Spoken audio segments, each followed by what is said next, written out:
નમસ્તે મિત્રો, એક નવા વિડીયોમાં આપનું હાર્દિક સ્વાગત છે। તો વિદ્યાર્થી મિત્રો, આજે આપણે ધોરણ 6 વિષય ગુજરાતી એટલે કે પલાશ સત્ર 2 એકમ નંબર 11 દૂર શું નજીક શું એ કવિતા એટલે કે ગીતની આજે આપણે સમજૂતી મેળવવાના છીએ। હરેક પંક્તિનો તમને ભાવાર્થ પણ કહેવાનો છું। તો વિદ્યાર્થી મિત્રો, આપને વિનંતી છે કે શરૂઆતથી માંડીને અંત સુધી આપ આ વિડીયોમાં બન્યા રહેજો। તો વિદ્યાર્થી મિત્રો, આપણે દિવાળીના વેકેશન જે રજાઓ છે પૂરી થઈ ગઈ છે।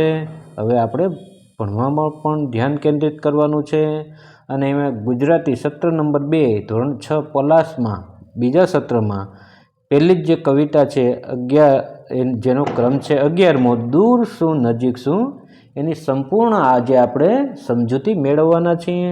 સાથે સાથે પંક્તિઓનો અર્થ પણ કહેવાના છે, ભાવાર્થ પણ આપણે સમજવાનો છે। તો બરાબર વિદ્યાર્થી મિત્રો, આપણે આમાં ધ્યાન રાખવાનું છે।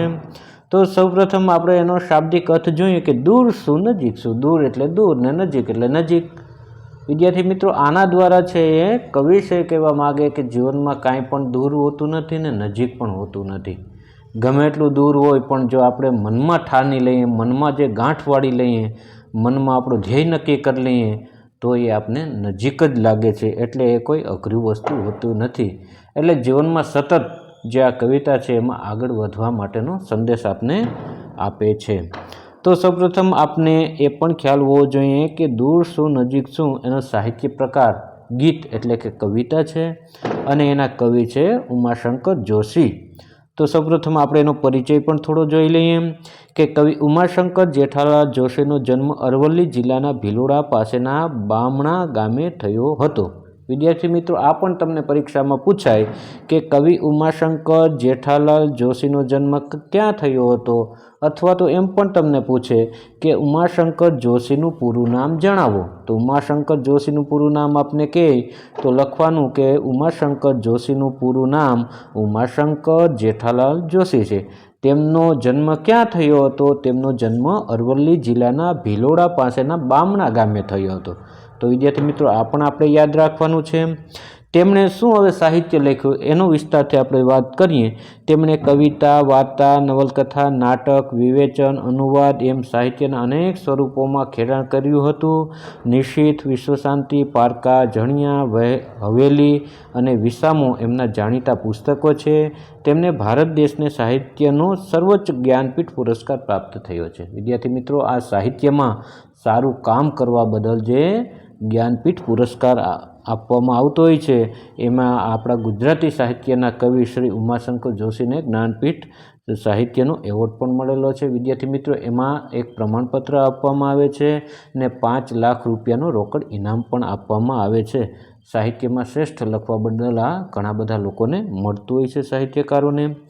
આ ગીતમાં એક અજબ આશાવાદ વ્યક્ત થયો છે। જે સફરે નીકળે છે એને દૂર કે નજીકના ભેદ રહેતા નથી, એને માટે તો સફરનો આનંદ જ મુખ્ય છે, એવો ભાવ આ ગીતમાં રજૂ થયો છે। આ ગીત જીવનરૂપી યાત્રામાં સતત આગળ વધતા રહેવાની પ્રેરણા આપે છે। વિદ્યાર્થી મિત્રો, સૌપ્રથમ મેં શરૂઆતમાં કીધું એમ આ જે ગીત છે, કવિતા છે, એમાં પણ વ્યક્તિને જીવનમાં સતત કંઈક પ્રવૃત્તિ કરી અને આગળ વધવાની પ્રેરણા આપે છે।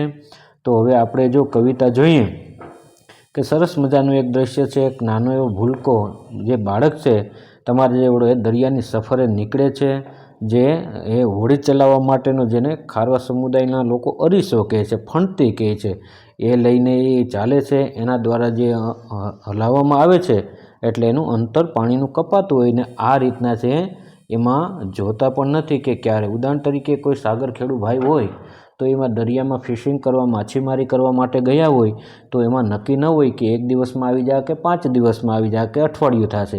જ્યારે એને મચ્છી વધારે પ્રમાણમાં આવી જાય ત્યારે આવતા રહેતા હોય। એટલે આના દ્વારા કવિ એમ કહે છે કે જીવન પણ આપણું કંઈક આવું સમુદ્ર જેવું છે, કંઈક હોડી જેવું છે, નાવ જેવું છે। એને સતત આપણે જેમ ફણતીથી જે તમે અરીસો છે એ ફણતી છે એનાથી તમે આગળ વધતા રહેવાનો સતત આપને સંદેશો આપે છે।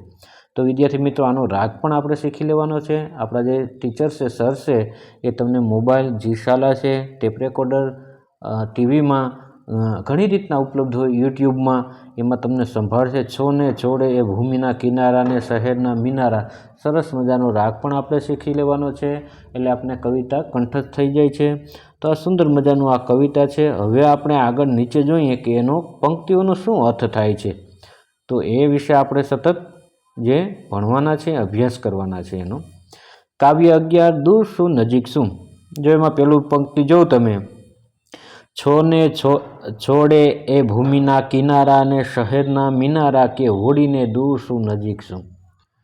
જે સફરે નીકળે છે તે ભલે ને ભૂમિના કિનારા છોડે, દૂર દરિયા પાર જાય, કે છોડે શહેરના ગગનચુંબી મિનારા, ભલા જે સફરે નીકળે છે તેને દૂર કે નજીકના ભેદ રહેતા નથી. ઉદાહરણ તરીકે જીવનમાં વિદ્યાર્થી મિત્રો આપણે પ્રગતિ કરવી હોય તો સતત એના માટે અભ્યાસ કરવો પડે. ચાહે પછી એ આપને કે ઉદાહરણ તરીકે ક્યાંય અભ્યાસ અર્થે ગયા હોય તો ત્યાં આપને ફાવે ન ફાવે, જમવાનું ન ફાવે, એ છતાં એ સાઈડમાં રાખીને મેઇન આપણો મકસદ છે, ધ્યેય છે, અભ્યાસ ઉપર કેન્દ્રિત કરવાનો છે. એવી જ રીતના જીવનમાં જે સફરે નીકળે છે, કાંઈ પણ કંઈક બનવા માટે, કંઈક કરવા માટે પ્રેરાય છે, એને પછી નજીક શું કે દૂર શું એનો કિનારો છે એની ખબર હોતી નથી. ફક્ત એને લક્ષ્ય દેખાતો હોય કે આપણે શું કરવાનું છે, તો કે આ બનવાનું છે. એના માટે સતત એ સંઘર્ષ કરતો રહે છે. બીજું છે, એકવાર સઢ ભર્યા ફૂલ્યા ને વાયરા ખુલ્યા, કે હોડીને દૂર શું નજીક શું. તો વિદ્યાર્થી મિત્રો અહીં એક શબ્દ આવ્યો છે સઢ. હું તો શ્રી બંદર પ્રાથમિક શાળા ચોરવાડમાં શિક્ષક તરીકે, ભાષા શિક્ષક તરીકે નોકરી કરું છું, ને મારા જે બાળકો છે તમામ એ લગભગ ખારવા સમુદાયમાંથી આવી છે, એટલે હોડી સાથે મારે બહુ વધારે પરિચય છે, ખારવા સમુદાયના લોકો. તો વિદ્યાર્થી મિત્રો તમને કદાચ ખ્યાલ નહીં હોય, પણ હોડી કોઈ ચાલતું હોય ત્યારે એમાં બાંધેલ હોય. જે દિશામાંથી પવન આવતો હોય એની વિરુદ્ધ દિશામાં જ્યારે જવાનું હોય ત્યારે એ જે કાપડ એક પ્રકારનું હોય એને સઢ કહે છે, કે એમાં હવા ભરાય છે, ને એને કારણે હોડી છે એ ધીરે ધીરે આગળ વધે છે. એટલે સઢ એટલે કાપડનો ભાગ. એકવાર સઢ ભર્યા ફૂલ્યા ને વાયરા, વાયરા એટલે પવન, વાયરા ખુલ્યા, કે હોડીને દૂર શું નજીક શું. એકવાર જ્યાં દરિયાઈ વાયરા સઢમાં ભર્યા ફૂલ્યા ત્યાં વહાણને ગતિ મળી.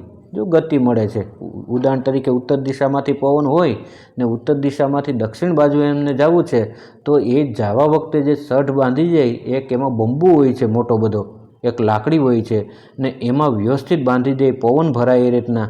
એટલે જે પણ દિશા વિરુદ્ધ જે પવન આવતો હોય એને વિરુદ્ધ દિશામાં એને જવાનું હોય તો ત્યાં આસાનીથી એનું, જે અત્યારે તો મશીન આવી ગયા છે, પણ પહેલાંના જમાનામાં એવું હતું, જે ફણતી, જે હોડી ચલાવવા માટેનું જે લાકડાનું ઓજાર આવે છે એને ફણતી કહેવાય છે. ખારવા સમુદાયના લોકો એનો અરીસો પણ કહે છે. તો એ ચલાવીને વ્યક્તિ થાકી જતો હોય, પણ જે આ પવન ભરાવાને કારણે ધીરે ધીરે હોડી છે ગતિ કરવા લાગે છે, એટલે શ્રમ પણ એને પડતો નથી. એકવાર જ્યાં દરિયાઈ વાયરા સઢમાં ભર્યા ફૂલ્યા ત્યાં વહાણને ગતિ મળી, નવું જોમ મળ્યું, ભલા જે સફરે નીકળ્યા છે તેમને વળી નજીક શું કે દૂર શું. ભલે પછી એ બાંધવું કે ન બાંધવું, પણ એ વ્યક્તિને જે જવું હોય એને આવું સઢ હોય છે, વાયરો વિરુદ્ધ દિશામાં હોય તો પણ જેને જવું એ મહેનત કરીને પણ આગળ વધી શકે છે, એવું આ પંક્તિમાં કહેવા માગે છે. ત્યારબાદ, સામે આભના તે આગડા ખુલે, ને પંથ નવા ઝૂલે, કે હોડીને દૂર શું નજીક શું. આભ એટલે આકાશ, ગગન, પંથ એટલે રસ્તો, બરાબર. તો એમાં કહેવા માગે છે કે વહાણ આગળ વધે છે, યાત્રી આગળ વધે છે, ત્યારે આભનો જાણે વિસ્તાર થતો જાય છે, મોકળાશ મળે છે, નવનવા પંથે વિહાર થઈ રહ્યો છે, લાગે છે કે જીવનયાત્રીને કશું નજીક નથી, કશું દૂર નથી. ત્યારબાદ છે, તેના પહોળા પાલવ દૂર ફરકે, ને ઝીણું ઝીણું મરકે, કે હોડીને દૂર શું નજીક શું. પહોળા પાલવ એટલે એ સાડીનો એક ભાગ હોય છે, અને પાલવ કહે છે. ઝીણું ઝીણું મરકે એટલે ઝીણું ઝીણું હસવું એને કહેવાય છે, કે હોડીને દૂર શું નજીક શું. દૂર તેના પહોળા પાલવ સંધ્યાના રકિતમ આકાશના વાદળોથી રચાયેલો પાલવ ફરકી રહ્યો છે, મંદ મંદ મરકે છે, અને તે વળી દૂર શું નજીક શું. વિદ્યાર્થી મિત્રો આકાશમાં જોઈએ તો આપણે આસમાની જે રંગ હોય છે, જે બ્લુ રંગ હોય છે, એક ધારો એ આપણે દેખાય છે, એમાં દરિયામાં આપણે વહી ગયા પછી આપણે કિનારાનો પણ ખ્યાલ હોતો નથી કે કઈ દિશામાંથી આપણે જવાનું છે. પણ જે એ લોકો પહેલાંના લોકો હતા વિદ્યાર્થી મિત્રો, એ જે વાતાવરણ હોય સૂર્યચંદ્રની ના માધ્યમથી એ દિશા નક્કી કરતા હોય છે, આકાશમાં તારાઓ ચમકતા હોય છે, કઈ દિશામાંથી પવન વહે છે, કેવા પ્રકારના વાદળા છે, એ ઉપરથી દિશાઓ પણ નક્કી કરતા, તોફાન આવવાનું છે કે નહીં એ બધું વિદ્યાર્થી મિત્રો એ દ્વારા એ જે પહેલાંના જે હતા માછીમાર સમુદાયના લોકો એ નક્કી કરતા. પણ અત્યારે તો વિદ્યાર્થી મિત્રો જીપીએસ સિસ્ટમ પણ આવી ગઈ છે. એમાં તમે દરિયાથી કિનારાનો કેટલા માઇલના અંતરે છો એ પણ ખ્યાલ પડે છે. અંદર કઈ માછલીઓ છે એનો પણ ખ્યાલ પડે છે. ને કેટલા નોટિકલ માઇલની ઝડપે પવન ફૂંકાશે એ તમામ વિગતો અત્યારે જીપીએસના માધ્યમથી આવી ગઈ. પણ પહેલાં એક સમય હતો જ્યારે વડવાઓ જતા ત્યારે તોફાન આવવાનું છે તો આકાશમાં જે રંગબેરંગી વાદળાઓ અમુક પ્રકારના હોય, તારાઓ ચમકતા હોય છે, એના ઉપરથી એ નક્કી કરતા ને આ રીતના એ વ્યવસાય કરતા. કૂદી કૂદીને તારલાને તાલી, હસંત મતવાલી કે ઓડીને દૂર શું નજીક શું. જે મંદ મંદ મરકે છે તે કદી કદીને તારલિયાઓને તાળી આપે છે. મદભર્યા હાસ્ય સાથે સંમતિ આપે છે સાહસ માટે કે એને દૂર શું નજીક શું. કદી ઝાંઝાને વીંજણે રમંતી, તુફાને ભમંતી કે ઓડીને દૂર શું નજીક શું. એટલે કે એનો મતલબ થાય છે ક્યારેક પવન વરસાદના સુસવાટા રૂપી વીંજણે એટલે કે પંખાથી રમે છે, તોફાને ચડે છે, નવા નવા પડકારો ઝીલે છે. એને દૂર નજીકના ભેદ નથી, સફરનો આનંદ જ એને મન મુખ્ય છે. એ તો સરખા સમોવડાને ભેટે, ત્રિકાળને ત્રિભેટે કે ઓડીને દૂર શું નજીક શું. સરખા એટલે સમોવડા એટલે સરખા, જે સરખી ઉંમરના હોય ને સમોવડા કહે છે. ત્રિકાળના ત્રિભેટે એ તો પોતાના જેવા સાહસિકને સમોવડિયાને ભેટે છે, અભિનંદે છે. એવા સાહસવીરને માટે કશું દૂર નથી, કશું નજીક નથી કે દૂર નથી. આજ બીજ કલ્લા દેખીને ઉપડી પૂનમને એની ઢુકડી કે ઓડીને દૂર શું નજીક શું. આજે બીજ કલા એટલે બીજના ચંદ્રના શુકન લઈને દેખીને સાહસવીરને લઈને હોડી ઉપડી છે દૂર દૂર. એને તો પૂનમ સાવ નજીક છે. આનંદમાં પૂનમ આવી ગઈ એનું સ્મરણેય ન રહ્યું, એને દૂર શું નજીક શું. એણે ધ્રુવનું નિશાન ભલું તાક્યું, બાકી ન કાંઈ રાખ્યું કે ઓડીને દૂર શું નજીક શું. દક્ષિણ દિશામાં સ્થિર, ઉત્તર દક્ષિણ દિશામાં સ્થિર ધ્રુવનો તારો એ સાહસવીરનું લક્ષ્ય છે, નિશાન છે. એ લક્ષ્ય સુધી પહોંચવા સિવાય બીજું લક્ષ્ય નથી. એ માટે એણે કશું બાકી રાખ્યું નથી. એ સતત એને પ્રેરણા આપે છે. સોને છોડે એ શહેરના મિનારાને, ભૂમિના કિનારા કે ઓડીને દૂર શું નજીક શું. ભલેને શહેરના મિનારાને છોડે ભૂમિના કિનારા, ઓડીને એ યાત્રીને વળી દૂર શું નજીક શું. તો વિદ્યાર્થી મિત્રો આ તો આજનો વિડીયો. આ વિડીયો આપને કેવો લાગ્યો? વિદ્યાર્થી મિત્રો આ વિડીયો આપને સારો લાગ્યો તો વિડીયોને એક લાઇક કરી દેજો, સુંદર મજાનો એક કમેન્ટ કરજો અને તમારા મિત્રોને પણ આ વિડીયો જરૂર શેર કરજો, એટલે એ લોકો પણ આ વિડીયોનો લાભ લઈ શકે. અને આ વિદ્યાર્થી મિત્રો હજી પણ તમે મારી આ યુટ્યુબ ચેનલને સબસ્ક્રાઈબ ન કરી હોય તો પ્લીઝ મહેરબાની કરીને સબસ્ક્રાઈબ કરી દેજો. કેમ કે વિદ્યાર્થી મિત્રો આ ચેનલમાં આપને ધોરણ 5થી માંડીને 8ના વિદ્યાર્થીઓ માટે કોઈ પણ ગુજરાતી, હિન્દી, સંસ્કૃતના કોઈ પાઠની સમજ હોય, કવિતાની સમજૂતી હોય, અભ્યાસના પ્રશ્નો હોય, સ્વાધ્યાયના પ્રશ્નો હોય, સ્વાધ્યાયન પોથી સોલ્યુશન હોય, તમામ આ ચેનલ ઉપર હું મૂકું છું. તો વિદ્યાર્થી મિત્રો કૃપા કરીને આ ચેનલને એકવાર સબસ્ક્રાઈબ પણ જરૂર કરી લેજો. તો બાય બાય મિત્રો, મળીએ આગળના વિડીયોમાં. નમસ્કાર.